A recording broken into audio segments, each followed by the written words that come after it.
Menteri Rangba ke Jylla kondat ke Sangma ulaong ba ke Sorkar Jylla kandang beteng ban selok bat ke Garo Hills Autonomous District Council habaya day bat ke Elekshon MDC.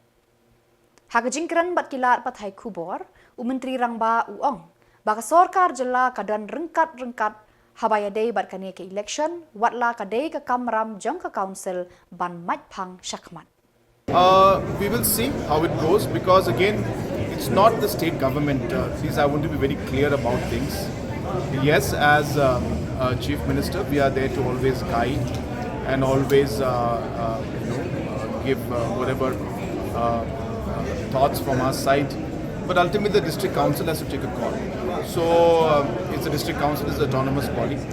So hence we will see and we will wait for the different decisions being made by the council. But we are in close touch with the leaders of the district council, the new CEM and the new EC. And based on discussion, we will see how to move forward.